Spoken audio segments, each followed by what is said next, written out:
Google పేలు phone పేలు పెట్టుకుంటే బెగ్గర్సు, పని చేసుకోవటం చేత కానీ లోఫర్సు, ధర్మం పేరు చెప్పుకొని అడుక్కు తినే బెగ్గర్సు, వీళ్ళు క్రిస్టియన్ని మాక్ చేయట్లా, ముస్లింని మాక్ చేయట్లా, వీళ్ళు ఒక నాస్తికుడిని మాక్ చేయట్లా, వీళ్ళు మాక్ చేస్తున్న వ్యక్తి ఒక హిందూ. ఎందుకు మాక్ చేస్తున్నారో తెలుసా? ఇతను నమ్ముతున్న సిద్ధాంతం కూడా కాదు, హిందూ ధర్మంలో ఆథెంటికేటెడ్గా డాక్యుమెంటెడ్గా రాసిన పురాణాలకు సంబంధించి లేదా బుక్స్కి సంబంధించి వీటిల్లో సాయిబాబా రెఫరెన్సెస్ ఉన్నాయని చెప్పని ఎవరైతే సాయిబాబాని కూడా యాక్సెప్ట్ చేశారో వాళ్ళని కూడా తిడుతూ, జగద్గురులు అనబడే వ్యక్తులను తిడుతూ, కంచి ఇంకోటి ఏమన్నారు శృంగేరి పీఠాలకు సంబంధించిన వాళ్ళని కూడా తిడుతూ పుస్తకాలు చింపేస్తుంటే దాన్ని చాలా రోజులు హోల్డ్ చేసుకొని ఇక తప్పక మాట్లాడితే ఈ నిరోధగాడికి శత్రువు. జగ్గి వాసుదేవా, ఎవరు జగ్గి వాసుదేవ్? Who is Jaggi Vasudev? జగ్గి వాసుదేవ్ సాయిబాబా ఒకటేనా? జగ్గి వాసుదేవ్ భార్య ఎలా చనిపోయింది? జగ్గి వాసుదేవ్ భార్య ఎలా చనిపోయింది? జగ్గి వాసుదేవ్ మామ, ఆయన పేరు గంగారామ్ ఐ గెస్, ఆయన ఎఫ్ఐఆర్ ఏమని ఫైల్ చేశాడు? నా కూతురు చనిపోవటానికి నాకు కారణాలు తెలియాలి అని చెప్పారు. ఎందుకు అన్నాడు? జగ్గి వాసుదేవ్ మామ వచ్చేసరికి వాళ్ళ కూతురుని శవాన్ని కూడా చూపించకుండా ఎందుకని కాల్చేశారు? ఎందుకు? ఆ రోజు ఏం జరిగింది? ఈ జగ్గి వాసుదేవ్కి సాయిబాబాకి పోలిక. ఏ జగ్గి వాసుదేవ్ మీద అయితే 2010 నుంచి 1998 తర్వాత 2010 నుంచి 1998 నుంచి 2012 దాకా ఫారెస్ట్ ల్యాండ్ ఎంక్రోచ్ చేసుకున్నారని చెప్పని, ఏనుగులు వెళుతున్న స్థలాన్ని ఎంక్రోచ్ చేసుకున్నారని చెప్పని కేసులు ఫైల్ చేసిన ఆఫీసర్లు, ఇన్వెస్టిగేట్ చేసిన ఆఫీసర్లు, వీళ్ళందరూ కూడా మెల్లిగా ట్రాన్స్ఫర్ అయిపోయి నరేంద్ర మోదీ అధికారంలోకి వచ్చిన తర్వాత కేసులు మాఫీ అయిపోయి, కేసులు ఉన్నా సరే అదే ప్రధానమంత్రి నరేంద్ర మోదీ వెళ్ళి అక్కడున్న శివుడి విగ్రహాన్ని ఇనాగరేట్ చేసి, ఒక్క నిమిషం, అది శివుడు కాదు అంటున్నారు. నేను చెప్తా, క్లియర్గా ఎక్స్ప్లెయిన్ చేస్తా. అది అసలు శివుడే కాదు అని చెప్పని ప్రమోద్ కట్టర్ హిందూ మాట్లాడుతున్నాడు. దాని గురించి వెళ్ళే ముందు I'm just asking a question.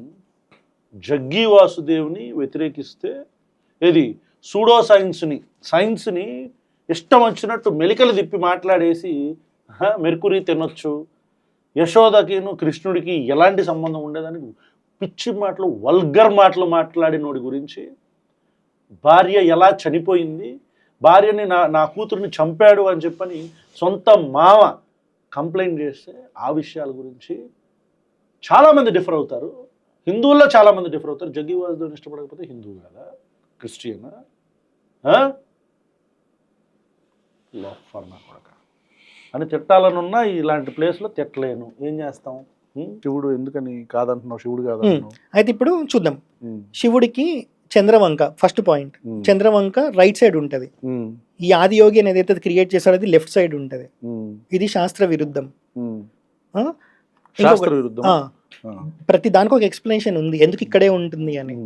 So శివుడి మెడలో వాసుకి అని ఒక పాము ఉంటది కదా, ఎప్పుడు అది చుట్టుకొని ఉంటది శివుడి మెడలో. ఎప్పుడు మీరు చూసిన ఆదియోగి ఫోటో మీరు ఇక్కడ డిస్ప్లే చేయండి, జుట్టులో నుంచి ఇలా బయటికి వచ్చి ఉంటది తప్ప చుట్టుకొని రాదు. సెకండ్ పాయింట్, శివుడు ఎప్పుడు పెట్టుకున్నా ఇలా త్రిపుండ్రం పెట్టుకుంటారు. ఆదియోగికి మీరు చూస్తే ఇలా నామం ఉంటది. అవును, ఈ నామం ఎవడు పెట్టుకుంటాడు? జగ్గి వాసుదేవ్ పెట్టుకుంటాడు. శివుడికి ఎప్పుడైనా ఇలాంటి నామం పెట్టడం మీరు చూసారా? శివలింగానికి కూడా పెట్టారు, ఇలానే పెడతారు. శివుడికి ఎప్పుడు చూసినా మూడో కన్ను ఉంటది. మూడో కన్ను లేకుండా శివుడు ఉండడు ఏ ఫోటోలో కూడా. ఆదియోగికి మూడో కన్ను ఉండదు. అదొకటి. ఇంకొకటి, శివుడికి ఎప్పుడున్నా జటాజూటం ఉంటుంది. జటాజూటంలో గంగాదేవి ఉంటారు. కానీ ఆదియోగికి మీరు చూస్తే విరబోసుకొని ఉంటుంది జుట్టు. శివుడికి విరబోసుకొని జుట్టు ఉండదు. ఎప్పుడు నటరాజ స్వరూపంలో ఉన్నప్పుడు ఆ నాట్యం చేసేటప్పుడు మాత్రమే హెయిర్ అటు ఇటు ఊగుతా ఉంటే దానికి వేరే టైప్ ఆఫ్ ఎక్స్ప్లెనేషన్ శాస్త్రపరంగా ఉంది. ఆ హెయిర్ ఎందుకు ఊగుతుంది అనేది. సో ఈ జుట్టు ఇలా పెట్టాడు అన్నట్టు 5 అయినాయి కదా. ఇంకొకటి గ్రీక్ మైథాలజీలో మీరు తీసుకుంటే 3 ఇమ్మోర్టల్ స్నేక్స్, 3 భయంకరమైన స్నేక్స్ ఉంటాయి, అక్క చెల్లెళ్ళు వాళ్ళు. అందులో ఒక స్నేక్ చనిపోయింది, ఇంకొక 2 స్నేక్స్ ఉంటాయి, అవి చనిపోకుండా ఇమ్మోర్టల్ స్నేక్స్ అన్నట్టు. వాళ్ళ హెయిర్ ఏదైతే ఒక్కొక్క వెంట్రుక ఒక్కొక్క స్నేక్ అన్నట్టు, అది గ్రీక్ మైథాలజీలో ఉంది. అది కూడా నేను మీకు స్క్రీన్ షాట్ ఇస్తా. సో ఈ హెయిర్ ఏదైతే ఉంటుందో అది స్నేక్ బాడీతో మ్యాచ్ అవుతుంది అన్నట్టు, ఏది ఆ సర్పాలకి గ్రీక్ మైథాలజీలో. మీరు ఆదియోగిది చూస్తే కూడా పాము ఏదైతే వచ్చిందో ఆ పాము బాడీ హెయిర్ ఒకటే సైజులో కనిపిస్తాయి. ఇది ఎక్కడ శివుడు? ఒక పాయింట్ అయినా మీకు శివుడు కనిపించాడా? ఇంకొకటి హాఫ్ బాడీ వర్షిప్ మనకు లేదు. Second thing half body worship మనకు లేదు. మీరు రాముడి విగ్రహం ఎప్పుడైనా ధనుర్బాణాలు లేకుండా చూసారా? వినాయకుడిది ఎప్పుడైనా డిఫరెంట్ గా వినాయకుడిని చేస్తారు తప్ప హాఫ్ తో చేయరు. ఓన్లీ వెంకటేశ్వర స్వామిది మాత్రమే మీరు చూస్తే బర్స్ట్ అంటారు వాళ్ళని, BUST బర్స్ట్. అవి ఆరాధనకి పనికిరావు, షో పీస్ లాగా పనికొస్తాయి.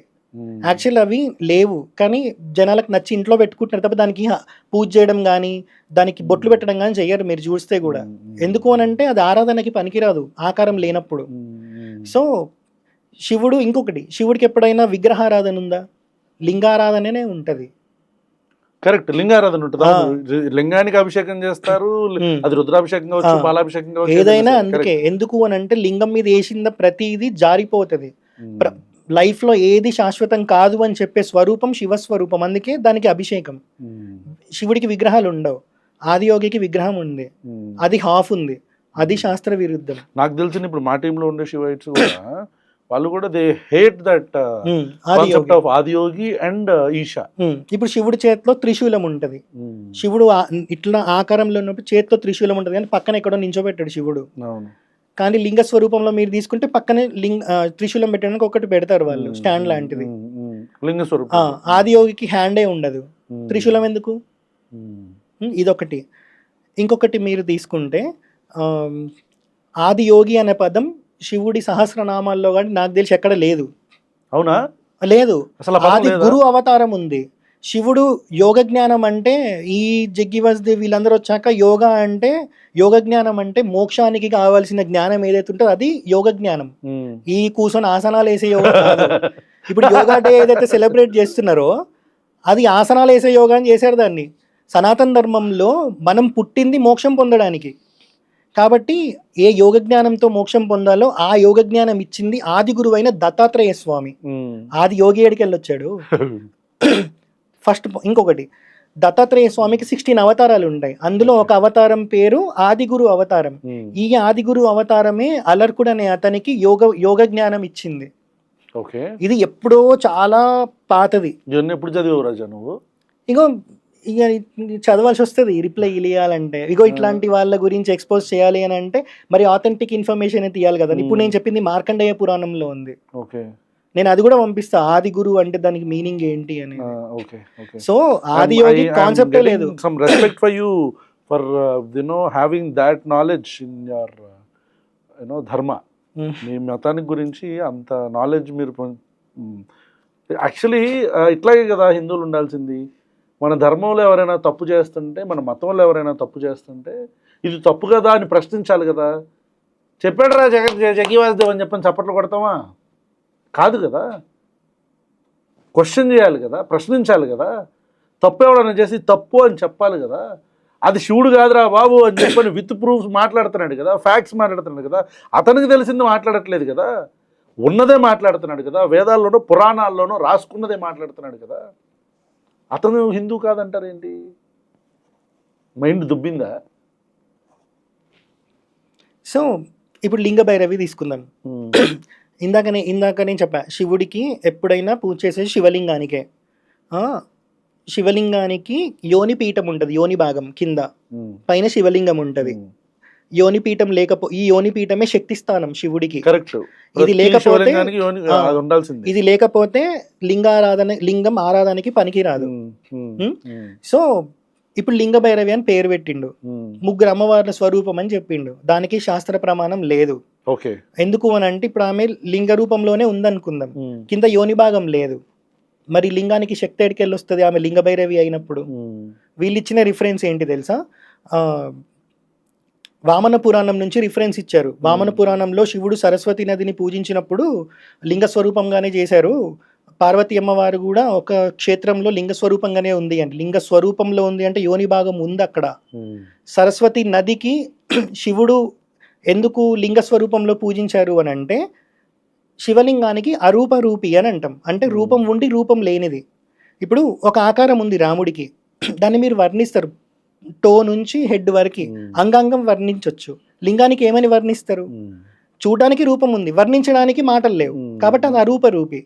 అయితే వామన పురాణంలో 41st చాప్టర్ అనుకుంటా, అక్కడ క్లియర్గా రాసింది ఏంటి అని అంటే, సరస్వతి నదిని శివుడు లింగ స్వరూపంగా పూజించారు అని. నదికి ఒక రూపం ఉంటుందా? ఉంటది. వర్ణించడానికి మీకు ఏమైనా ఆకారాన్ని వర్ణిస్తారా? అరూప రూపి. కాబట్టి అరూప రూపి అయిన నదిని అరూప రూపిగా అయిన శివలింగం స్థానంలో పెట్టి పూజ చేశారు పరమశివుడు అని దాని అర్థం. ఇక్కడ లింగభైరవి ఎక్కడి నుంచి వచ్చింది? ఎక్కడో ఒక దగ్గర లింగము, మొత్తం కాన్సెప్ట్ ఇట్సెల్ఫ్ ఇస్ రాంగ్.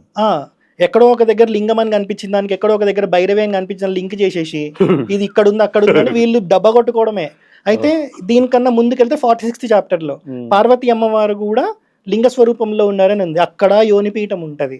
దీనికి శ్లోకం కూడా ఉంది, ఆగమాలు ఉంటాయి, శైవాగమాలు అని 63 ఆగమాలు ఉంటాయి. దాని పరంగానే గుడిలు కడతారు అన్నట్టు. అందులో క్లియర్గా ఉంటది, మృగేంద్ర ఆగమం కామిక ఆగమం అని ఉంటది. అందులో శ్లోకంతో పాటు ఉంది, లింగస్య మూలే యోని స్థాపనీయ తతశక్తి సమాయుక్తం లింగం పూర్ణతమం భవేత్ అని. లింగస్య మూలే యోని స్థాపనీయ అంటే యోని భాగం లేని లింగం పూజకి అనర్హమని. ఇదే శక్తి స్థానం అని దాని అర్థం. సో ఈ కాన్సెప్ట్ ప్రకారం ఖచ్చితంగా జగ్గి వాసుదేవ్ పెట్టిన ఆదియోగి అనబడే స్టాచ్యూ లింగభైరవి కూడా ఈజ్ నాట్ శివ అని చెప్పబడే ఏ రెఫరెన్స్ కి అది యాప్ట్ అవ్వట్లేదు. At the same time Lingabhairavi కూడా. అయితే ఇక్కడ చూడండి, ఇప్పుడు యోని భాగం లేకపోతే లింగానికి పూజకి అనర్హం. లింగం శక్తి వినాశూన్యం శక్తిహీనో నా పూజ్యతే అని చెప్తుంది ఒక ఆగమం. లింగం శక్తి వినాశూన్యం అంటే శక్తి భాగం లేనప్పుడు లింగం పూజకి అనర్హం అని. అయితే ఇక్కడ లింగభైరవి అనే కాన్సెప్ట్ క్రియేట్ చేసిండు, లింగాకారంలో తెచ్చిండు. ఈయన చెప్పే ప్రాసెస్ ఏంటి తెలుసా? ఈయన కాన్సిక్రేట్ చేస్తేనంట, ఒకసారి కాన్సిక్రేట్ చేస్తే దానికి ఇంకా పూజలు చేయాల్సిన అవసరమే లేదంట. రెగ్యులర్ ప్రాణ ప్రతిష్టలకి ఇతను చేసే ప్రాణ ప్రతిష్టలకి చాలా డిఫరెన్స్ ఉందంట. రెగ్యులర్గా చేసే వైదికంగా చేసే ప్రాణ ప్రతిష్ఠ ఏదైతే ఉంటుందో దానికి ప్రతిరోజు నిత్యం ధూపం దీపం పత్రం పుష్పం దీపం ధూపం నైవేద్యం అన్ని కావాలి. మంత్రం యంత్రం ఇట్లాంటి అన్ని ఉంటాయి, ఆగమం అన్ని ఉంటాయి ప్రాణ ప్రతిష్ఠ చేసినప్పుడు. కానీ ఇతను చేసిన దానికి ఇవేం ఉండవంట, ఎనర్జీస్తో కాన్సిక్రేట్ చేస్తాడంట. ఇక్కడ మీరు లాజిక్ అర్థం చేసుకోండి, ఎంత భయంకరమైన కాన్సెప్టో అర్థమవుతుంది. సో శివలింగానికి యోనిపీఠం లేకపోతే అది శూన్యం. ఇక్కడ ఈయన చెప్పాడు, ఈయన చేసిన కాన్సిక్రేషన్కి మళ్ళీ పూజలు చేయాల్సిన అవసరం లేదు, ఒకసారి కాన్సిక్రేట్ చేసి దానికి అట్లనే ఎనర్జీ ఉంటుంది అన్నాడు. అది కుదరదు, చెప్పేస్తాడు, అది ఉండదు. అయితే ఇక్కడ ఎంత దారుణంగా పెట్టాడో చూడండి. లింగభైరవి కింద బర్రె కొమ్ములు పెట్టాడు. ఎనర్జీస్ లాగాలి కదా మరి ఎక్కడి నుంచో ఒక దగ్గర. ఇప్పుడు మంత్రం, అందులో బీజాక్షరాలు ఉంటాయి. గాయత్రి మంత్రం 24 బీజాక్షరాలు. ఆ మంత్రం మనం చెప్తా ఉంటే ఏ స్వరంలో చెప్పాలో ఆ స్వరంలో పర్ఫెక్ట్గా చెప్తే 1 lakh sound waves per second create చేయొచ్చు. సో అలా మనం ఇది చేస్తాం. ఏదన్నా ఇప్పుడు మీరు చెప్పింది ఏ కాన్సెప్ట్? ఇది రెగ్యులర్గా మనం ఏదైతే పూజా విధానాలు ఉంటాయో గుడిలో, ఆ విగ్రహానికి పవర్ రావాలి అని అంటే మంత్రం ఇవన్నీ చెప్పాలన్నట్టు. బీజాక్షర మంత్రాలతో పూజ చేసినప్పుడే దానికి ఇది ఉంటది. ప్రాబ్లం లేదు, ఓకే ప్రాబ్లం అంటే ఇది సనాతనంగా వస్తుంది. మేము అంటే వేదం పరంగా నేను చెప్తున్నా, అది ఓకే వేదం పరంగా నేను చెప్తున్నా. అయితే ఇప్పుడు ఒక గుడి ఉంది, ఆ గుడికి వైభవం ఎప్పుడు తగ్గుతుంది అని అంటే దాంట్లో పూజలు జరగడం ఆగిపోయిన రోజు. అవును, కరెక్ట్. మళ్ళీ పునర్వైభవం తేవాలి అని అంటే మళ్ళీ ప్రాణప్రతిష్ఠ లాంటి ఇంకొక ప్రాసెస్ చేసి అప్పుడు తీసుకొని వస్తారండి. ఎందుకంటే పాడుబడ్డ గుడిలు చాలా ఉంటాయి, దానికి వైభవం మళ్ళీ తేవాలి అని అంటే వెంటనే పూజలు చేయడం వల్ల రాదు, దానికి యజ్ఞం యాగం ఇట్లాంటి ప్రాసెస్ ఉంటుంది అన్నట్టు. ఇతను ఏది ఉండదని ఏది అవసరం లేదు నేను చేసిన దానికని చెప్తాడు. అందుకే బర్రె కొమ్ములు పెట్టాడు. బర్రె కొమ్ములు ఇది తాంత్రికం ఉంటది కదా, అఘోర తాంత్రిక్, వీటిల్లో బర్రె కొమ్ములు ఎనర్జీని లాగడానికి వాడతారు అన్నట్టు. ఓకే. అక్కడ ఎవడైనా మినిమం 15 minutes స్పెండ్ చేస్తే వీళ్ళ పాజిటివ్ ఆరా త్రూ అది పవర్ పొందుతుంది అని నాకు తెలిసింది. ఓకే. అందుకే యోనిపీఠం లేదు, అందుకే మంత్రం లేదు. ఇప్పుడు నిజంగా ఇతనికి వేదం చదువుకొని శాస్త్రం చదువుకొని ప్రాణప్రతిష్ఠ చేసేవాడైతే మంత్రం యంత్రం ఆగమం ప్రతిదీ ఉండాలి, కానీ లింగభైరవికి ఏదీ లేదు. శివుడు అంటే ఇతని దగ్గరికి వచ్చి ఒకరోజు చెప్పాడంట, నేను నీలో 50% అయిపోతా అని చెప్పి. లేలే నువ్వు నన్ను 100% తీసేసుకో అన్నాడంట. దాని తర్వాత ఇతను శివుడి షోల్డర్స్ మీద ఎక్కి రైడ్ చేయడం స్టార్ట్ చేసిండంట. మీకు నచ్చుతుందా ఇది? అసలు ఇది చెప్పడమే అబద్ధం కదా. శివుడి షోల్డర్స్ మీద ఇతనికి రైడ్ చేయడం ఏందన్నా? శివుడు అది నచ్చుతుందా ఇది? వింటున్నారా శివైట్స్? మీరు ఎవరినైతే జగ్గి వాసుదేవ్ అని ఓ పెద్ద ఏమంటారు ఎన్లైటెండ్ బీయింగ్, ఇలాంటి ఎన్లైటెండ్ బీయింగ్ అంట శివుడు భుజాల మీద ఎక్కి రైడ్ చేశాడంట. శివుడిని అభిమానించే శివైట్స్, శివుడిని ఎవరైతే ఇష్టపడతారో మీరందరూ వింటున్నారా? నాకు తెలిసి నిజంగా శివుడిని ఇష్టపడే వాళ్ళు నా ఫ్రెండ్స్లో ఉన్నవాళ్ళు, నా టీంలో ఉన్నవాళ్ళు, ప్రశ్నలో ఉన్నవాళ్ళు, they hate Jaggi Vasudev because of these foolish concepts. అవును, ఇలాంటి అరే శివుడి మీద నువ్వెక్కి రైడ్ చేయటం ఏంటి? What are you thinking about Lord Shiva? ఇక్కడ లెట్ us అండర్స్టాండ్, వీళ్ళందరూ కూడా ఒక నెక్సస్ కింద ఫామ్ అయ్యి ఇతన్ని ఎందుకు మాక్ చేస్తున్నారు, ప్రమోద్ అనే వ్యక్తిని ఎందుకు మాక్ చేస్తున్నారు? Do you understand? బికాజ్ ఇతను మన ధర్మాన్ని మీరు తప్పుదోవలో తీసుకెళ్తున్నారు అని అన్నందుకు ప్రమోద్ అనే వ్యక్తిని ఈరోజు యాంటీ హిందూ అంటున్నారు. ఇతను చెప్పిన మాటల్ని ఫ్యాక్చువల్గా ఎవడైనా కాంటెస్ట్ చేయాలంటే ఇదే ప్రశ్న ప్లాట్ఫామ్ మీద we're giving you a chance.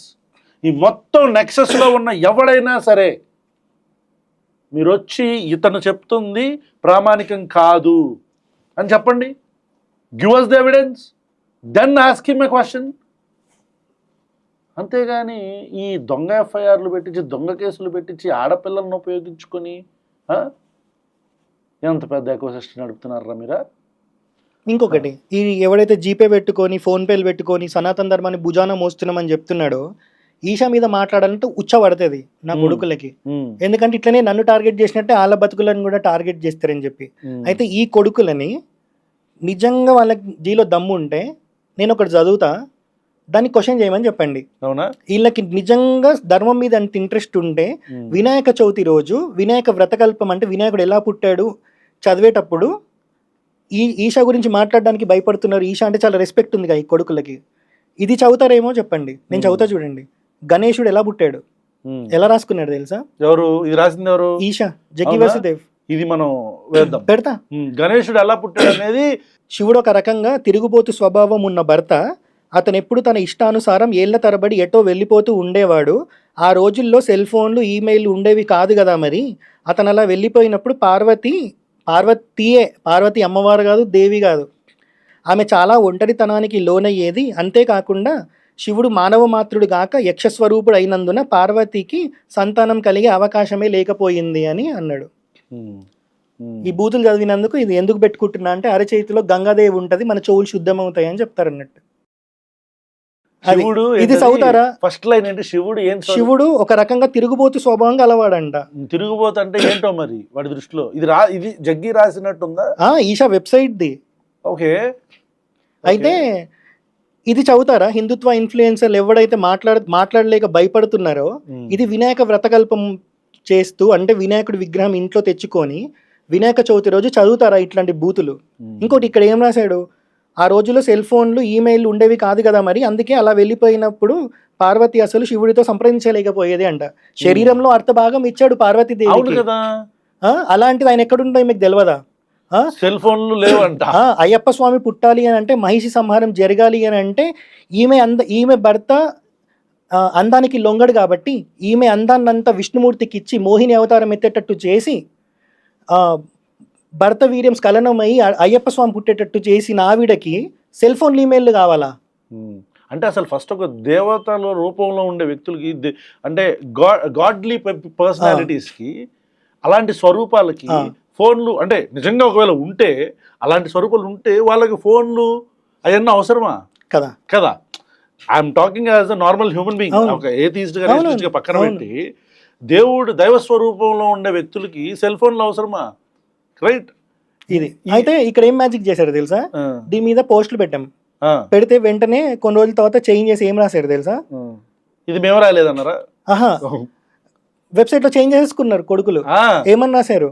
శివుడు ఒక విధంగా ఒక చోట నిలిచే భర్త కాదు, తానెప్పుడు సంచరించేవాడు అని రాశాడు. మిగతాదంతా సేమే ఇంకా మళ్ళీ. మార్చి ఎవడో ఒకటి రియాక్ట్ అయితే తప్ప నువ్వు మార్చవా? ఆడ అది కూడా ఈడే బుక్క పక్కిరాతో పురాణాల్లో ఉంటది. పురాణాల్లో ఉన్న ఇన్ఫర్మేషన్ కాపీ పేస్ట్ చేయడానికి కూడా నొప్పి. సొంతంగా రాసుకోమని ఎవరు చెప్పాడు? సో దీన్ని క్వశ్చన్ వీళ్ళు మాట్లాడతారా హిందుత్వ ఇన్ఫ్లుయెన్సర్లు దీని గురించి? ఒకడైనా మాట్లాడతాడా? ఇవన్నీ నేను ఏవైతే మాట్లాడానో ఈ కొడుకులందరూ మాట్లాడుంటే ఈరోజు ఒక రెవల్యూషన్ వచ్చేది హిందుత్వాలో. ఇప్పుడు వీళ్ళు మాట్లాడట్లేదు ఈషా గురించి. హిందుత్వ కాదు, హిందూయిజంలో. సో ఇప్పుడు వీళ్ళు మాట్లాడట్లేదు. ఏం చేస్తారు? ధర్మాన్ని కాపాడుతున్నాం అంటున్నారు, ధర్మాన్ని పోస్ట్పోన్ చేస్తారు. ఎట్లా? ఇప్పుడు వీళ్ళు ఏదైతే బ్రహ్మకు అది చేస్తుంది మనం అందరు ఎగెయిన్స్ట్ అవ్వాలని మాట్లాడుతున్నారో, ఒక 20 సంవత్సరాల క్రితం బ్రహ్మకుమారీస్ కి ఎగెయిన్స్ట్ గా వీళ్ళు మాట్లాడింటే ఈ రోజు దాని గురించి అందరికి అర్థమయ్యేదేమో. ఈ రోజు నేను ఏదైతే మళ్ళీ అట్లాంటి సిచ్యువేషన్ మనకి రాకుండా మనం ఈ రోజు ఫైట్ చేయడం మానేస్తే మన పిల్లలు ఎవరైతే ఇప్పుడు వీళ్ళకి పుట్టారో వీళ్ళకి ఒక 20-25 ఏళ్ళు వచ్చాక వీళ్ళు ఫైట్ చేయాల్సి వస్తుంది ఇట్లాంటి ఆర్గనైజేషన్స్ మీద. కరెక్ట్. అంటే ధర్మాన్ని ఇప్పుడు వీళ్ళు కాపాడుతున్నారా, పోస్ట్పోన్ చేస్తున్నారా? మరి పోస్ట్పోన్ చేసే మరి ధర్మాన్ని పోస్ట్పోన్ చేసుకునేవాడు అడుక్కు తినడం ఎందుకు? మరి సాయిబాబానేమో ఫకీరు అడుక్కుంటాడు, భిక్షం అడుక్కుంటాడు అని అంటారు. సాయిబాబా తెలుసా ఎంత గొప్పోడో? సన్యాసి ఒక ధర్మం ఉంటుంది, 3, 5, 7 ఇండ్లలో మాత్రమే అడుక్కోవాలి. ఆ రోజు ఆ 7 ఇండ్లలో దొరికింది మాత్రమే ఫుడ్. 7 ఇండ్లలో కూడా ఎక్కడ ఫుడ్ దొరకకపోతే పస్తుని ఉండాలి. అది సన్యాసి నియమం. షిరిడికి మీరు పోతే 5 ఇండ్లలో మాత్రమే సాయిబాబా భిక్షం అడుక్కునే వాళ్ళని చెప్పి ఇది ఫస్ట్ హౌస్, ఇది సెకండ్ హౌస్ అని ఇల్లులు కనిపిస్తాయి. వీళ్ళు 5 మంది దగ్గర అడుక్కుంటున్నారా? ఇంకొకటి అదే చెప్తా, అది కూడా శాస్త్రబద్ధంగానే చెప్తా. సన్యాసికి ఒక నియమం, బ్రహ్మచారికి ఒక నియమం. బ్రహ్మచారికి ఫ్యామిలీ ఉండదు, సన్యాసికి ఫ్యామిలీ ఉండదు. వాడు ఒక్కడే ఉంటాడు కదా బ్రహ్మచారి కూడా. కాబట్టి బ్రహ్మచారికి అడుక్కునే నియమం ఉంది, భిక్షాటన చేసే నియమం ఉంది, సన్యాసికి ఉంది. గృహస్థాశ్రమంలో ఉన్నారు ఈ కొడుకులందరూ, హిందుత్వ బ్యాచ్ అందరూ. నా కొడుక్కి పెళ్ళయింది కదా, మరి పెళ్ళైనోడు సనాతన ధర్మం ప్రకారం అడుక్కోవద్దు, అస్సలు బెగ్ చేయొద్దు, కష్టపడి సంపాదించుకొని తినాలి. మరి సాయిబాబా సన్యాసి కాబట్టి భిక్షం ఎత్తుకొని తిన్నాడు, ఆయనని ఫకీర్ అన్నారు. వీళ్ళు మరి సనాతన ధర్మాన్ని రిప్రజెంట్ చేస్తున్నామని చెప్పి సనాతన ధర్మంలో బేసిక్ కూడా తెలియకుండా గృహస్థాశ్రమంలో ఉండి భిక్షాటన చేస్తూ జీపే ఫోన్పే పెట్టుకొని ధర్మాన్ని మోస్తున్నామని చెప్పి ఎవరైతే ధర్మాన్ని మోయకుండా పోస్ట్పోన్ చేస్తుర్రో వీళ్ళు కదా హిందుత్వంలో ఉన్న ఫకీర్లు. వీళ్ళకుందా సాయిబాబా గురించి మాట్లాడే రైట్? ఏ యాంగిల్లో కూడా లేదు. ఆయన 100% సన్యాసి నియమం పాటించారు, కానీ కొడుకులు ఏదీ లేదు. పొద్దున్న లేస్తే గూగుల్ పేలు, ఫోన్ పేలు ఇవ్వండి రా బాబు డబ్బులు అని చెప్పని అడుక్కుంటా ఉంటారు. అది ఇలా పరిస్థితి. సో ఇది ఒకటే కాదు, ఇంకా బొచ్చడున్నాయి ఈషా గురించి. అసలు ఒక్కొక్క పాయింట్ వింటే షాక్ అవుతామన్నా. ఇప్పుడు పితృకార్యాలు ఉంటాయి. ఇప్పుడు ఇంట్లో ఎవరైనా చనిపోయారు అనుకోండి, పొద్దున పూట చేస్తాం పితృకార్యాలు. మార్నింగ్ 11 o'clock నుంచి 3:30 వరకు నక్షత్ర శాంతి పూజ అని, చనిపోయిన నక్షత్రం కరెక్టే లేకపోతే అలా చేస్తారు. నార్మల్గా చేసేది ఉదక శాంతి పూజ అని అంటారు, శాంతి పూజ. కానీ అది పొద్దున 11 o'clock నుంచి 3:30 ఈ టైంలోనే చేస్తారు అన్నట్టు ఎక్కువ. అర్ధరాత్రి అమావాస్య రోజు కానీ, అర్ధరాత్రి కానీ, సూర్యాస్తమయం అయినాక కానీ చెయ్యరు. కానీ ఈషాలో ఇంకొకటి, ఎవరైతే ఈ ఉదక శాంతి పూజ చేస్తారో అయ్యగారులు, వాళ్ళకి యజ్ఞోపవీతం అయ్యి ఉంటది, అంటే ఉపనయన సంస్కారం అయ్యి ఉంటది.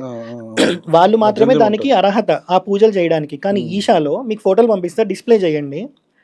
ఇక్కడ శాంతి పూజలు ఎవరైతే వైదికంగా చేస్తారో పిండం, నువ్వులు, నీళ్లు వాడతారు. కానీ ఈషాలో చేసే ఈ పితృకార్యాలు ఉంటాయి కదా, అర్ధరాత్రి అమావాస్య రోజు చేసేవి, అర్ధరాత్రి అమావాస్య రోజు, ఎవ్రీ అమావాస్య.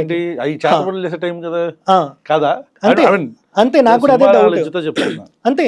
ఇంకొకటి, అక్కడ పితృకార్యాలు చేస్తారు, కాలభైరవ కర్మ అని. ఈవెన్ మీకు ఇప్పుడు ఈషా వెబ్సైట్లో కొట్టినా దొరుకుతుంది. ఉపనయన సంస్కారం లేదు. ఇంకొకటి నల్లబట్ట వాడతారు. నల్లబట్ట సనాతన ధర్మంలో పుణ్యకార్యాలకు కానీ పితృకార్యాలకు కానీ అస్సలు వాడరు, తెల్లబట్ట వాడతారు. పితృకార్యాలు ఎవరైతే అది వేసుకుంటారో వస్త్రము దహనం చేయడానికి వాళ్ళన్ని తెల్ల వస్త్రమే, నల్లబట్ట అసలు వాడరు, కానీ నల్లబట్ట వాడుతున్నారు. ఇక్కడ అయ్యగారులు ఏదైతే వైదికంగా చేస్తారో పితృకార్యాలు చేసేటప్పుడు వాళ్ళు అడిగేది ఏంటి అని అంటే చనిపోయిన వారు ఏ డేట్ రోజు చనిపోయారు అని అడగకుండా ఏ తిథి రోజు చనిపోయారు, ఏ నక్షత్రంలో చనిపోయారు అని మాత్రమే అడుగుతారు. చనిపోయిన వాడి పేరేంటి, గోత్రం ఏంటి అని అడుగుతారు. కానీ ఈషాలో చచ్చిపోయినవాడు ఏ రోజు పుట్టాడో కావాలంట. ఏ రోజు పుట్టింది ఎవరికి కావాలి, ఏ రోజు చచ్చిపోయాడో కావాలి కదా. సో ఏ రోజు చచ్చిపోయాడో కావాలంట, ఏ రోజు పుట్టాడో కావాలంట. అయితే ఇంకొకటి ఏంటంటే చచ్చిపోయినోడు బతుకున్నప్పుడు వాడు వేసుకున్న బట్టల్లో నుంచి ఒక బట్ట ముక్క కావాలంట. ఏమో మరి ఇప్పుడు చేతబడిలో జుట్టు మనం నడిచిన మట్టి తీస్తారు కదా, అలా ఉంది ఏదో ప్రాసెస్. ఇది చాలా భయంకరమైన ప్రాసెస్. అయితే ఎండింగ్ చూడండి, మీకు షాక్ అవుతారు. ఇదన్నీ చేస్తున్నారు నల్లబట్ట. ఇంకొక దారుణమైన థింగ్ ఏం తెలుసా, ఇక్కడ కూడా ఫోటో ఉంటే ఫోటో అడుగుతారు, ఆ పర్సన్ ఫోటో మనకి సంతోషం కోసం పెట్టుకోవడానికి. ఈషాలో ఫోటో మ్యాండేటరీ, గ్రూప్ ఫోటో కాదు, సింగిల్ ఫోటో కావాలి బతుకున్నప్పుడుదని. ఇప్పుడు ఒక ప్రెగ్నెంట్ లేడీ ఉంటుంది, అబార్షన్ అయ్యి లోపల పిండం చనిపోతుంది అనుకోండి, లేకపోతే పిల్లోడు పుట్టాక చనిపోయారు అనుకోండి బేబీ. దీనికి కూడా అమావాస్య రోజు అర్ధరాత్రి పూట శాంతి పూజ చేస్తారట. అయితే వాడికి కావాల్సింది ఏంటంటే తెలుసా, ప్రెగ్నెంట్ లాగా లేడీ ఉన్నప్పుడు దిగిన ఫోటో, అందులో బేబీ బంప్ కనిపిస్తుంది కావాలంట. ఎరా నిరోధుగా చేతబడులు చేస్తున్నారేంట్రా మీరా రే ఫకీర్, జగ్గి వాసుదేవ్ ఆశ్రమంలో చేతబడులు చేస్తున్నారేంట్రా. ఉంది మీకు ఇంకా ఎండింగ్ చెప్తా కదా. కాదురా, దీనికి సమాధానం ఎవరైనా చెప్తే ప్రశ్న ఈజ్ వెల్కమింగ్ యూ. నేను యాంటీ హిందూ అని చెప్పండి. అప్పుడు మీరు యాంటీ ప్రమోద్ అనే వ్యక్తి, అదే సనాతన ట్రావెలర్ యాంటీ హిందూ అని ఒప్పుకుందాం. సరే, ఇక ఇంకొకటి చెప్పినా కదా క్లైమాక్స్ బాగుంటదని. ఇతనే వినోద్ చెప్పినాయి, జగ్గి వాసుదేవ్ చెప్పినాయి, లింక్ చేసి చెప్తా చూడండి. సో ఇప్పుడు నార్మల్ గా శాంతి పూజలు అవి చేసినప్పుడు ఏం చేస్తారంటే, ఎక్కడైతే పుణ్యక్షేత్రాలు ఉంటాయో అవి దాని పక్కనే పారే నది ఉంటుంది, జీవనదులు, గోదావరి, తుంగభద్ర, కృష్ణ, గంగా ఇట్లాంటివి. వీటి దగ్గర మాత్రమే చేస్తాం. చెరువు ఉంటే చెరువులో చెయ్యరు. దీంట్లో ఎందుకు చేస్తారు అని అంటే, ఏదైతే జీవుడు ఉన్నాడో వాడు ట్రావెల్ చేస్తాడు ఇట్లాంటి పుణ్యక్షేత్రాల్లో. వీడు చేసుకున్న కర్మని బట్టి ఇంకొకడికి ఎవరైతే కర్మ ఉందో వాడికి కొడుకులాగా పుట్టాలి, వాడికి పిల్లలాగా పుట్టాలి అనేది ఒక ప్రాసెస్ ఉంటుంది. అది చాలా పెద్ద ప్రాసెస్. సో ఇది జీవుడు అనేది ట్రావెల్ అవ్వాలి. అందుకే పారే నదిలో వదులుతాం, చెరువుల్లో వదలం పితృకార్యాలు చేసినప్పుడు. కానీ ఇక్కడ ఏం చేస్తారంటే ఒక పాండ్ లాంటిది క్రియేట్ చేసి ఈ ప్రాసెస్ అంతా అక్కడ ఎండ్ చేస్తాడు అన్నట్టు. అంటే ఇక్కడ చూడండి, సనాతన ధర్మం ప్రకారం వైదికంగా చేస్తే సోల్ అనేది ట్రాన్స్ఫర్ అవుతుంటది. అది ట్రాన్స్ఫర్ అయ్యి ఇంకొక శరీరంలోకి వెళ్ళడానికి ట్రై చేస్తుంటది. వినోద్ ఎప్పుడైనా పాడ్కాస్ట్ లో చెప్పింది మీరు విన్నారా? ఈషాలో లింగభైరి ఎదురుగా చెట్టు ఉంటది, ఆ చెట్టు మీద దయ్యాలు ఆత్మలు కనిపిస్తాయి అంటాడు. అయితే ఇదే ఈషా వెబ్సైట్లో కాలభైరవ కర్మ అని ఉంది కదా, దీంట్లో మీరు స్వైప్ చేసి చూడండి, కింద ఫోటోలు వస్తాయి. అదే చెట్టుకి ముడుపులు కట్టినట్టు కడతారు రెడ్ బట్టతో. కొడుకులు నిజంగా చేతబడులు చేస్తున్నారా అక్కడ. ఇంకొకటి తెలుసా, ఇంకొక అంటే చెప్తాడు ఆయననే పాడ్కాస్ట్లలో. ఇంకొక హైలైట్ థింగ్ ఏంటి తెలుసా, దీనికి లింక్ చేస్తే వరల్డ్ ఎకనామిక్ ఫోరం లో జగ్గి వాసుదేవ్ మాట్లాడతాడు. పాపులేషన్ గురించి అడిగినప్పుడు చెప్తాడు, ఆమె అడుగుతుంది డీపాపులేషన్ గురించి అడిగినప్పుడు జగ్గి వాసుదేవ్ ఏమంటారు తెలుసా, people want to increase number of foot prints on earth and I want to decrease number of souls అంటాడు. అంటే ఏంటి దాని అర్థం? అంటే ఈ ఆత్మ ఇంకో జన్మ తీసుకోకుండా ఇప్పుడు వాడి ఉద్దేశంలో ఆ పాయింట్ దగ్గర చేస్తుంది. అందుకే ఇప్పుడు ఎందుకంటే ఆత్మ ఇంకొక శరీరం తీసుకుంటది, ఇంకో శరీరం తీసుకుంటది. ఇక్కడ people want to increase number of foot prints on earth and I want to decrease number of foot prints on earth అంటే వేరేలా ఉంటది. అయినా పాపులేషన్ కంట్రోల్ చేయడానికి అతను ఎవడన్నా అట్లుంటే పిల్లని ఎందుకు అన్నాడు? వంశం అక్కడితో ఆడుకోవచ్చు కదా. సెకండ్ థింగ్, ఇక్కడ ఏమన్నాడు, I want to decrease number of souls అన్నాడు. సోల్ ని డిక్రీజ్ అంటే నెంబర్ ఆఫ్ సోల్స్ ని డిక్రీజ్ చేయడం అంటే ఈ సోల్ ఇంకొక జన్మ తీసుకోకుండా ఉంటది అని. ఇది డీపాపులేషనే కదా. కరెక్ట్. అది ఎట్లా అయినా, అది చీమైనా, జంతువైనా, మనిషి అయినా, ఏదైనా ప్రతి దాంట్లో ఒక ఆత్మ ఉందనేది నమ్మేది సనాతన ధర్మం కదా. రీబర్త్ నమ్మేది సనాతన ధర్మం కదా. మరి సోల్ ఎవడన్నా ఇతను ఇది చేయడానికి. నేను ఆ క్లిప్ ఇస్తా, పెట్టండి.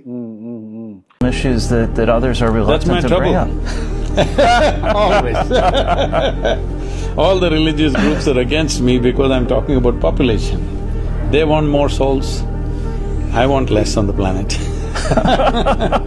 ఒక హేతువాదిగా, మానవవాదిగా నేను వ్యక్తిగతంగా ఈ కాన్సెప్ట్స్ నమ్మకపోయినా సరే, మనిషి చనిపోయిన తర్వాత ఒకటి అవుతాడు, ఆత్మ కాన్సెప్ట్స్ నమ్మకపోయినా సరే, ఒక ధర్మాన్ని ఆచరిస్తున్న వ్యక్తులు కొన్ని కోట్లాది మంది ఒక దేవుడిని, ఒక వ్యక్తిని దేవుడు అని నమ్ముతున్నప్పుడు, లేదా ఈ పనులు జీసస్ క్రైస్ట్ అవనండి, అల్లా అవనండి, లేకపోతే రాముడు అవనండి, కృష్ణుడు అవనండి, ఇప్పుడు తను చెప్తున్న శివుడు అవనండి, ఇంకెవరైనా సరే ఒక కాన్సెప్చువల్గా కొన్ని వాళ్ళు ఫాలో అవుతున్న విషయాలు ఉంటాయి.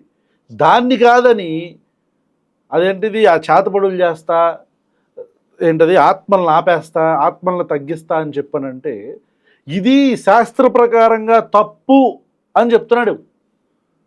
ఆన్సర్ ఉంటే ఎవరైనా సరే మీరు కామెంట్ చేయొచ్చు, లేదంటే ఈ నెక్సస్లో ఉండే ఈ బొక్కపకిరాదులు ఎవడైనా సరే మమ్మల్ని కనెక్ట్ అయితే మేము మిమ్మల్ని పాడ్కాస్ట్ చేసి కూర్చోబెట్టి సమాధానం రాబడతాం. ఆ రోజు ప్రమోద్ని తీసుకొస్తా. ఎవడైనా సరే ప్రమోద్ అడుగుతున్న ప్రశ్నలకి హిందూ మతంలో, హిందూ గ్రంథాల్లో, పురాణాల్లో, ఇతిహాసాల గురించి ప్రమోద్ చెప్పిన విషయాలలో ఎవడైనా సరే దీనికి కౌంటర్ ఇస్తాం అన్న దమ్మున్నోడు ఈ నిరోధుగాడైనా సరే, అడిగి రాదు గట్ట ఏం తెలియదుగా సరే, ప్రశ్నకి ఈమెయిల్ ఉంది, మీరు ఈమెయిల్ చేయండి, లేదా నా కాంటాక్ట్ నెంబర్స్ కొంతమంది దగ్గర కూడా ఉన్నాయి, మీరు కాంటాక్ట్ చేయండి. ప్రమోదం తీసుకొస్తా. Let us have a healthy debate. మీరు చూస్తున్నారు, నేను నాస్తికుడినైనా పొద్దున్న లెగిసినప్పటి నుంచి కొంతమంది మతాన్ని ఉపయోగించుకొని వాళ్ళు ఎలా డబ్బుల్ని సంపాదించుకుంటారు, మతాన్ని ఉపయోగి రాజకీయం చేసే వాళ్ళందరినీ ఎలా అటాక్ చేస్తారో కూడా మీ అందరికీ తెలుసు. Still Pramod you're comfortable, right? 100%. So ఇతను ఎంత కంఫర్టబుల్గా అయితే కూర్చున్నాడో అంతే కంఫర్టబుల్గా మిమ్మల్ని కూర్చోబెడతాం, డిబేట్ పెడదాం. ఎవరైతే ప్రమోద్ చెప్తున్న క్వశ్చన్, ప్రమోద్ యాంటీ హిందూ అని అంటున్న వ్యక్తులకు చెప్తున్నా, ఇంత చక్కగా మతాన్ని కాపాడుకోవాలన్నా, ధర్మాన్ని కాపాడుకోవాలని చెప్తుంటే రైట్. మీకు ఇంకొక 2 పాయింట్స్ అన్న, చాలా ఇంపార్టెంట్ పాయింట్స్. ఇప్పుడు మామూలుగా మీరు యంత్రం చూస్తారు, రేకులాగా ఉంటుంది, కాపర్ది. కానీ ఈషా యంత్రం ఎంత వెయిట్ ఉంటుంది తెలుసా? 150 kgs. 150 kilos. అవిఘ్న యంత్ర weighs 150 kgs and measures 3 feet into 2.5 feet into 8 inches height లో ఉంటదంట. ప్రోగ్రామ్ ఫీ ఎంత తెలుసా? 7,39,000. వ్యాపారం. ఇంకొకటి వ్యాపారం చేసుకోవటం కదా. ఇంకొకటి, యంత్ర స్థాపన చేయాలి అని అంటే అతనికి ఉపనయన సంస్కారం అయి ఉండాలి, గురుపదేశం అయి ఉండాలి. ఏ యంత్రాన్ని ఇతను స్థాపన చేస్తున్నాడో ఆ దేవికి సంబంధించిన మంత్రం ఇతనికి గురువు ఉపదేశం ఇచ్చి ఉండాలి. ఆ గురువు చెప్పాలి ఇన్ని లక్షల సార్లు నువ్వు చెప్పు అని, వీడి స్థితిని బట్టి, వీడి సాధన శక్తిని బట్టి ఇన్ని లక్షల సార్లు నువ్వు జపం చేసి నా దగ్గరికి రా, అప్పుడు ఇతనికి అర్హత కలుగుతుంది. ఏది లేదు, ఉన్న అర్హత 7 లక్షలు ఉంటే చాలు. 7,30,000 ఉంటే చాలు, యంత్రం ఇస్తాడు. మళ్ళీ దీనికి ఒక రిస్ట్రిక్షన్ పెట్టిండు, 2,500 SFT ఉన్న ఇంట్లో పెట్టాలంట. అంటే దీనికి యంత్రానికి రిస్ట్రిక్షన్ ఉంటుంది, నాకు తెలియదు. అట్లా అంటే అప్పట్లో పెద్ద పెద్ద గుడిలు కట్టాలంటే ఇక కింద భూమి మొత్తం దోవి పెద్ద యంత్రమే పెట్టేవాళ్ళు. మన గుడిలో చిన్నగా ఉంటాయా? శ్రీరంగం నుంచి ఒక ఊరే ఉంటది, మరి ఎంత యంత్రం పెట్టాలి? సో మళ్ళీ దీన్ని పీరియడ్స్ టైంలో ఆడవాళ్ళు పూజ చేయొచ్చు అని. చాలా డేంజర్ పద్ధతి ఇది, సైకిక్ ప్రాబ్లం వస్తుంది జనాలకి. ఇప్పుడు ఈ కొడుకులు అందుకే అట్లనే ఉన్నారు, అందుకే సైక్ నా కొడుకులు. మార్చిలో నేను ఈషా మీద 4 వీడియోలు చేశా. పీరియడ్స్ టైంలో పూజలు చేయడానికి మీరు ఒప్పుకుంటారా? మీరు నాస్తికులే కదా. అంటే సో నార్మల్ గా సనాతన ధర్మంలో ఒక పద్ధతి ఉంది, దానికి మనం రెస్పెక్ట్ ఇవ్వాలి. అది ఎందుకు, దాని బ్యాక్ వేరే ఉంది. కానీ ఈ జగ్గి వసుదేవ్ ఉన్నాడు కదా, ఇన్ ఫస్ట్ ప్లేస్ నువ్వు నన్ను క్వశ్చన్ అడిగావు కాబట్టి నేను అసలు పీరియడ్ ని అదొక మైలు కింద నేను చూడను. ప్రతి మత గ్రంథం పీరియడ్స్ ని మైలు కింద చూస్తాను. అది బైబుల్లో ఉంది, ఖురాన్ లో ఉంది, ఇంకా హిందూ గ్రంథాల్లో కూడా పీరియడ్స్ ను మైలా అని చెప్పని మొదలు పెట్టారు. సో ఆ బేసిక్ కాన్సెప్ట్ ఆఫ్ మైలాకి నేను వ్యతిరేకం. ఓకే, 2 నువ్వు అడిగిన క్వశ్చన్ ఏదైతే ఉందో, పీరియడ్స్ ని Hindu, let us say if I am a Hindu, I am believing in some religion and that religion says something, I should follow it. Ante, simple. If I am not following it, I am not following that religion. Ante, simple. No answer. So itanu ఇప్పుడు creams వచ్చాయి, so అట్లా ఇతను అంటే ఎవరు? జగ్గి వసుదేవ్. ఆ clip ఇస్తా, పెట్టండి, చాలా ఆడుకుంటా. నాకు చెప్పబుద్ధి కూడా కాదు అది, అది వద్దులే అన్న. అంటే మీరు అది డైరెక్ట్ డిస్ప్లే చేయండి, అతని వాయిస్ లో వింటేనే బాగుంటది. There is no mention of menstrual cycles anywhere because spiritually you cannot have menstrual cycles. Only physiologically you can have. Some temples and other things have said women cannot enter at that time, you need to understand this from where this comes from. Today's woman, you forget about her, okay? How she's equipped, how she's capable of handling her bodily needs and other things are a different matter. I want you to look back 1,000 years ago. What kind of sanitary facilities did she have? What kind of processes did she have? But over a period of time, we are born from that. If that is impure, our very birth is impure and the creation is impure. It's a ridiculous thought even to think like that. So దానికి వేరే explanation శ్రీమద్ భాగవతంలో మనకి వృత్రాసుర సంహారం అనే ఒకటి ఉంటది. ఏంటిది? వృత్రాసుర సంహారం. ఓకే. ఈ వృత్రాసుర సంహారంలో అసలు ఈ కాన్సెప్ట్ అనేది ఎట్లా వచ్చింది అనేది ఉంటది అన్నట్టు. ఓకే. సో దానికి ఉంది, శాస్త్ర ప్రమాణం ఉంది. దానికి సామవేదం గారు కూడా రిప్లై ఇచ్చారు. ఇట్లాంటివన్నీ చెప్తాడు అన్నట్టు ఆడవాళ్ళకి, ఏదో ఒక ఎంకరేజ్ చేయడానికి. మోడర్న్ నోషో.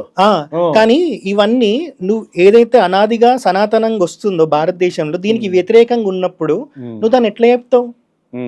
నీ లాజిక్ ని అంటి దానికి పెట్టి, రైట్, ఆన్ రేషనల్ బేసిస్ లో కాకుండా ఒక ధర్మాన్ని, హిందూ ధర్మాన్ని ఫాలో అవుతున్న వ్యక్తిగా నువ్వు చెప్తున్నది తప్పు. అంటే మత గ్రంథాల ప్రామాణికంగా, వేదాల ప్రామాణికంగా నువ్వు చెప్తున్నది తప్పు. అదే నువ్వే పాయింట్అవుట్ చేసావు. ఇట్లాంటి 4 వీడియోలు చేసా. పరశురాముడిని వొలటైల్ మెంటాలిటీ అన్నాడు. పరశురాముడు అంటే ఎప్పుడు బ్యాడ్ వెదర్ తో ఉంటాడంట. సో వొలటైల్ నేచర్ తో ఉంటాడంట. Parashurama, the axe hacker, anything that he saw, he hacked up with his axe, including his mother. A man of very volatile emotions. In many ways, without participating in it, Parashuram decided the fate of Kurukshetra war. He fixed Karna in the very beginning. He had enormous capabilities, but his emotional volatility did not allow him to perceive the divine every moment of his life, off and on, bad weather most of the time. So he went to many gurus or teachers. When he found they did not have what he is looking for, he hacked them. So అతనికి control ఉండదు కాబట్టి, చేతిలో గొడ్డలు ఉంది కాబట్టి, పరుశువు అది ఉంది కాబట్టి దేన్ని పడితే దాన్ని నరుక్కుంటెళ్ళి వాళ్ళ అమ్మ తల్లి నరికేశాడంట. అట్లుండదు పరశురాముడి చరిత్ర. దాని తర్వాత గురువు కావాలి నాకని గురువు కావాలి అనుకున్నప్పుడు కొందరు గురువులు పరిచయం అవుతారు. గురువులు పరిచయం అయ్యాక ఈ గురువులు నాకు కరెక్ట్ కాదని గురువుల తల్లని నరికేశాడంట. గురువులు ఎవరు ఉంటారు? బ్రాహ్మణులే ఉంటారు. బ్రాహ్మణ్ అంటే ఇక్కడ వర్ణం పరంగా తీసుకుంటే శూద్రుడు అయినా సరే వాడు బ్రహ్మజ్ఞానంతో అంటే వాడు బ్రాహ్మణుడు. సో అలా గురువుల తలని నరికేస్తే పరశురాముడికి బ్రహ్మహత్య పాతకం అంటుకోవాలి. బ్రాహ్మణ్ నుండి చంపిన పాతకం అంటుకోవాలి. అంటుకోలే కదా మరి. ఎక్కడి నుంచి తెచ్చాడు ఈ చరిత్ర? పరశురాముడు మెంటల్ స్టెబిలిటీ లేనివాడేందన్నా. ఈ అంటే కోపం రాదు. సెకండ్ ఇంకొకటి ఆర్యన్ ద్రవిడియన్ థియరీ ఒకటి ఉంది. అది ఈయన వర్జన్ లో ఎక్స్ప్లెయిన్ చేసే వేరు. దాంట్లో రామాయణ మహాభారతాన్ని లింక్ చేసి దానికి ఏమో లింక్ చేశాడు. ఎలా లింక్ చేశాడంటే కుంతీదేవి ఉంటది కదా, తన 5 కొడుకులు ఉంటారు. కుంతీదేవి లక్క గృహంలో ఉంటది.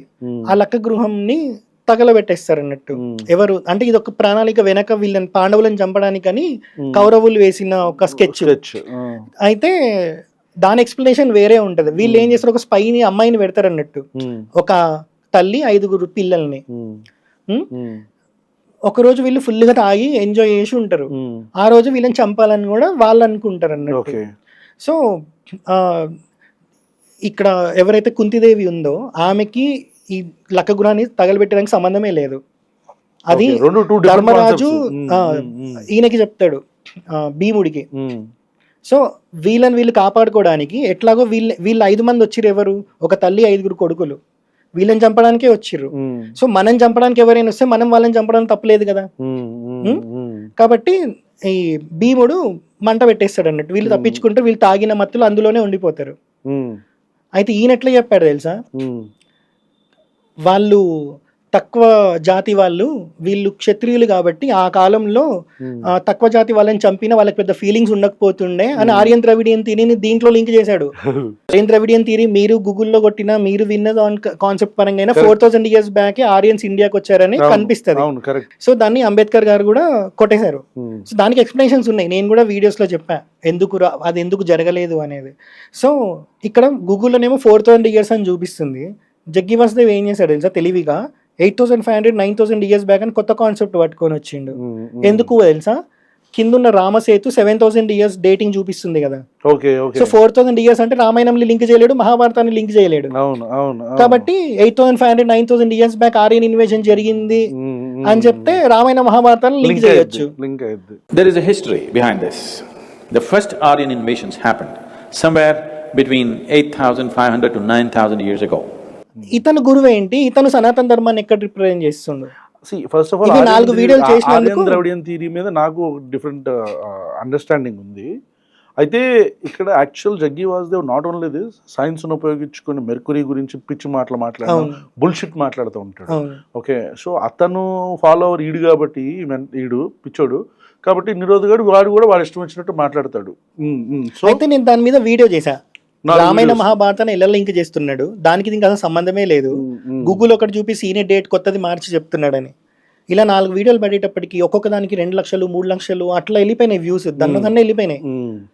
ఇంకా ప్రాబ్లం అవుతుంది అనిపించి ఈషా వీనికి వార్నింగ్ ఇచ్చిందో ఏం చేసిందో తెలియదు, సడన్ గా హైదరాబాద్కి వచ్చిండు. నా 130,000 మంది ఫాలోవర్స్ ఉన్న ఇన్స్టాగ్రామ్ అకౌంట్ డిలీట్ అయిపోయింది. నేను ఇట్లా ఒకరోజు కూర్చున్న ఇంట్లో ఓపెన్ చేసేటప్పటికి డిజేబుల్డ్. ఎందుకు అని అంటే వీళ్ళు మాస్ రిపోర్టింగ్ చేపించి ఇది చేశారు. ఎందుకంటే కొన్ని వీడియోస్ నేను రిప్లై ఇచ్చినప్పుడు అవతలోడు ఏదైతే గలీజ్ మాటలు మాట్లాడారో దేవుడి గురించి, వాడు మాట్లాడిన దానికి నేను ప్రాపర్ ఎక్స్ప్లెనేషన్ పురాణాల్లో నుంచి ఇచ్చాక వాడు మాట్లాడిన బూతితో వానికి ఎండ్ చెప్పేది అన్నట్టు, హరహర మహాదేవ ముందు. సో అక్కడ అబ్యూసివ్ వర్డ్ ఒక్కటే తీసి ముందు చెప్పిన కంటెంట్ అంతా వదిలేసి 1000 వీడియోస్ ఎవడన్నా చేస్తాడా అన్న ధర్మం గురించి? అలాంటి అకౌంట్ డిలీట్ చేయించాడు. నేను కుంభమేళాకి వెళ్ళి ఒక వీడియో చేస్తే అసలు ట్రాఫికే లేదు ఏం లేదు, ఇది మొన్నొక్క రోజు మాత్రమే ఉంది అని ఒక వీడియో చేస్తే అది 2 మిలియన్ కొట్టింది. అది చూసి చాలా మంది కుంభమేళాకి వచ్చారు తెలుగు స్టేట్స్ నుంచి. నాకు ఎందుకంటే నేను కుంభమేళా తర్వాత కాశీకి వెళ్ళినప్పుడు అక్కడ కనిపించిన వాళ్ళు చెప్పిర్రు. నేను ఒక పాడ్కాస్ట్కి వెళ్తే నా పాడ్కాస్ట్ లో పక్కన ఎవరైతే కూర్చున్నారో, మీ వీడియో చూసినాక మా అమ్మాయి కుంభమేళాకి పోదాం అన్నది ట్రాఫికే లేదంట అమ్మ, అన్న బొద్దాలు అవి ఒక్కరోజే ఉందంట అని ఆమె చెప్పిందంట. వాళ్ళు కుంభమేళాకి వచ్చారంట. అంటే ఆలోచించండి ఇంపాక్ట్ ఉంది. ఇంకొకటి చెప్తాను, ఇప్పుడే గుర్తొచ్చింది. ఇతను వేదం చదువుకోలే, శాస్త్రం చదువుకోలే, బ్రాహ్మణుడు కాదు, ఉపనయన సంస్కారము లేదు, కానీ వేదాన్ని కూడా వాడుకున్నాడు ఇతని స్వంత ప్రయోజనాల కోసం. ఎట్లా అంటే ధ్యానలింగ అని ఒకటి క్రియేట్ చేసిండు. ధ్యానలింగ అది లేనే లేదు ఎట్లాంటి కాన్సెప్ట్ లో కూడా. సనాతన ధర్మంలో ఎక్కడ ధ్యానలింగ అనే కాన్సెప్టే లేదు. దాని గురించి ఋగ్వేదంలో ఉంది, గృహస్థాశ్రమ యోగి దాన్ని కాన్సిక్రేట్ చేయొచ్చు అని చెప్పారు అన్నట్టు. అయితే నేను ఈశా క్వశ్చన్ బొక్కుంది ఈశా వాళ్ళని క్వశ్చన్ చేసినప్పుడు ఆ కొడుకులు ఏమన్నారు తెలుసా? జగ్గి వాసుదేవ్ కంట ఎన్లైటెండ్ బీయింగ్ కాబట్టి వేదాలు దర్శనం ఇస్తాయట. అయితే సింపుల్ లాజిక్, దర్శనం ఇచ్చినప్పుడు ఇప్పుడు వేదం శృతి రూపంలో విన్నారు ఋషులు, ఆ విన్న శృతి రూపంలో విన్నది శిష్యులకి సేమ్ గా నేర్పించారు అన్నట్టు. అందుకే దానికి చివరిలో గణ జట అని కూడా ఉంటాయి, అంటే స్వరం తప్పకుండా. సో ఇప్పుడు విన్న ఋషులు విన్నట్టే శిష్యులకి చెప్పారు. వేదం ఎట్లొచ్చింది? శృతి రూపంలో విన్నారు. ఇప్పుడు నిజంగా జగ్గి వాసుదేవ్కి వేదం దర్శనం ఇస్తే శృతి రూపంలో, వేదంలో ఉండేవి మంత్రాలు శ్లోకాలు కాదు, సంహిత మంత్రాలు ఇట్లుంటాయి. సో ఇతను ఏ మంత్రం చెప్పాడు ధ్యానలింగ, ఏ మంత్రం విన్నాడు ఆ విన్న మంత్రం చెప్పాలి కదా, గణాజటాతో పాటు ఆ ఫ్లో మిస్ అవ్వకుండా ఆ మంత్రం చెప్పాలి బీజాక్షరాలతో సహా. అది వేదోక్తమై ఉండాలి. అలాంటి మంత్రం ఒకటైనా చెప్పి జ్ఞానలింగ కాన్సిక్రేట్ చేశాడా? దానికి ఋగ్వేదం వాడుకోవాల్సిన అవసరం ఏముంది? ఋగ్వేదంలో ఇట్లాంటి చెత్త కాన్సెప్ట్లు లేవు. ఋగ్వేద పండితులను అడిగితే చెప్తారు అసలు ఈ ఆకారమే లేదని చెప్పి, అసలు అట్లాంటిది ఉండదు. సో ఋగ్వేదాన్ని వాడుకున్నాడు. ఈ యొక్క సింబల్ చూపిస్తాడు, ఎన్లైటైన్మెంట్ సంథింగ్ అన్నట్టు. అదే అదేనా చెప్తా, దీని గురించి కూడా దారుణం. ఎప్పుడైనా కెమెరా చూపించండి తమ్ముడు, నేను ఇది డిస్ప్లే చేయండి ఇక్కడ చేయమంటారా? అది నాకు ఫార్వర్డ్ చేయండి. ఇది ఉందా ఇన్వర్టెడ్ ట్రయాంగిల్. సనాతన ధర్మంలో కానీ, ఇస్లాంలో కానీ, క్రిస్టియానిటీలో కానీ, ఏ ధర్మంలో అయినా పాజిటివిటీని చూపెట్టాలి అని అంటే పైకి చూపిస్తాం, కిందికి ఎవరు చూపెట్టాడు? ఇది కిందికి ఉంది, పైన చంద్రుడు సూర్యుడు ఉన్నారు. సూర్యుడు ఇక్కడ ఉంటాడు, చంద్రుడు ఇక్కడ ఉంటాడు. ఈ 3 పాయింట్స్ ఉన్నాయి ఆ ట్రయాంగిల్లో.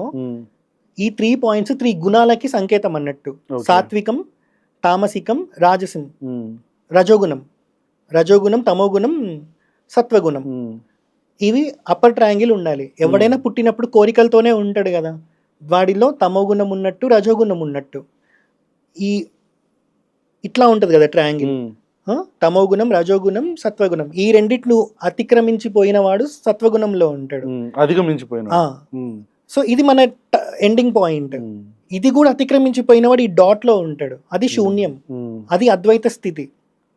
ఇక్కడ పాము పెట్టాడు, చంద్రుడు ఇక్కడ పెట్టాడు, సూర్యుడు ఇక్కడ పెట్టాడు. దక్షిణామూర్తికి మీరు చూసినా సరే సూర్యుడు రైట్ సైడ్ ఉంటాడు, చంద్రుడు లెఫ్ట్ సైడ్ ఉంటాడు, దక్షిణామూర్తి స్వరూపంలో మాత్రమే. ఇది కాలసర్ప కూటమి అంటున్నారు. ఇది ఎన్లైటన్మెంట్ ఏంటి అంటే నువ్వు తామసికం రాజసికం నుంచి కిందికి పడిపోతున్నావు, సత్వగుణంలోకి రావట్లేదు.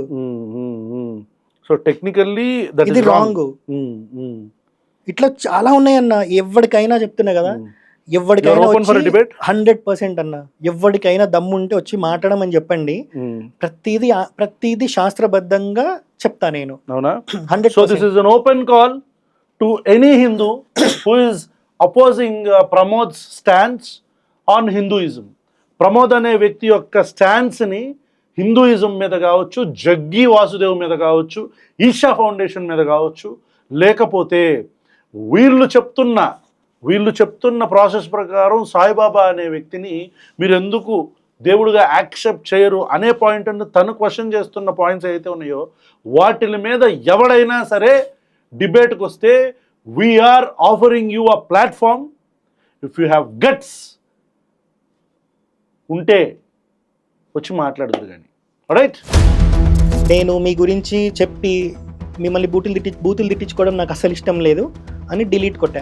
భవానీ ఆంటీ 4 అని ఒక అకౌంట్ నేను క్రియేట్ చేసి ఈమె బాడీ పార్ట్స్ని షేమింగ్ చేసిన అని ఆమెను ఏడ్చుకుంటూ ఫస్ట్ వీడియోలో చెప్పింది. ముడ్డి కింద బైక్ వేసుకొని నేను ఈ గుడికి పోతున్నా ఆ గుడికి పోతున్నా అంటారు, కార్లో కూర్చొని వీడియోలు చేస్తాడు, వాడేమి ఇన్ఫ్లుయెన్సర్ అన్న నిబ్బగాడు.